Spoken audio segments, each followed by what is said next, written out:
हवेली का रहस्य भाग 7 अंतिम फैसला। हवेली अब एक घर नहीं, एक जीता जागता किरदार बन चुकी थी। वो सांसें लेती थी, सोचती थी और अब फैसला भी खुद कर रही थी। रिया के पैरों के नीचे की जमीन जैसे खिसक गई थी। कामिनी, मेरी दादी ही सविता की मौत की जिम्मेदार, जो इंसान उसकी हीरो थी वो एक हत्यारी। गुजरे कल की चीख रिया उस रात हवेली के उसी बंद कमरे में रुकी जहां सविता की आत्मा प्रकट हुई थी। सविता फिर प्रकट हुई, इस बार पूरी आकृति में, एक खूबसूरत मगर दुखी स्त्री। उसकी आंखों में सिर्फ आंसू नहीं, इंसाफ की आग थी। मैंने सिर्फ प्यार किया था और प्यार की सजा मौत मिली। मेरी दादी ने ऐसा क्यों किया? रिया की आवाज कांप रही थी। सविता ने कहा, क्योंकि मैं चुप नहीं रही। मैंने विक्रम को रोका और जब कामिनी को सच्चाई पता चली वो डर गई।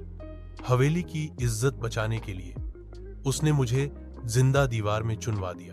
रिया की रगों में खून जम गया। विरासत का बोझ रिया को यकीन था, अब उसे भागने का नहीं, सामना करने का समय है। उसने हवेली के बीचों बीच एक हवन कुंड सजाया, दीप जलाए और दोनों आत्माओं वीर और सविता की तस्वीरें रखी। तुम दोनों को इंसाफ चाहिए, लेकिन मैं सिर्फ माफी मांग सकती हूं। तुम्हारे लिए नहीं, खुद के लिए, उस खून के लिए जो मेरे खून से जुड़ा है।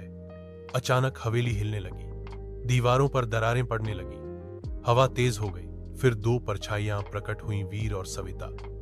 लेकिन इस बार उनकी आंखों में शांति थी। अंतिम शर्त, सविता बोली, तुम सच्चाई का बोझ उठाने के लिए तैयार हो, लेकिन इस हवेली का हर वारिस ऐसा नहीं था। वीर आगे आया, अगर तुम चाहो तो इस हवेली को छोड़ सकती हो, लेकिन अगर तुम यहीं रहना चाहो तो इसे फिर से एक घर बनाना होगा जहां सच्चाई दबाई न जाए। रिया ने बिना झिझके कहा, मैं यहीं रहूंगी।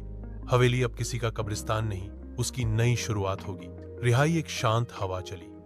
वीर और सविता मुस्कुराए, उनकी परछाइयां दीवारों पर लहराईं और फिर आसमान की ओर उड़ गईं। रिया की आंखों से आंसू बहने लगे, पर ये डर के नहीं थे, मुक्ति के थे। अब से आज हवेली में कोई साया नहीं घूमता, दीवारें अब कहानियां नहीं छुपाती, वो सुनाई जाती हैं। रिया ने हवेली को एक सच्चाई संग्रहालय में बदल दिया, जहां वीर, सविता और उस अतीत की अधूरी कहानियां अब सबके सामने हैं। लोग आते हैं, पढ़ते हैं, सीखते हैं कि प्यार अगर छीन लिया जाए तो उसकी परछाई सदियों तक पीछा करती है। अंत पर हर अंत एक नई शुरुआत का दरवाजा होता है।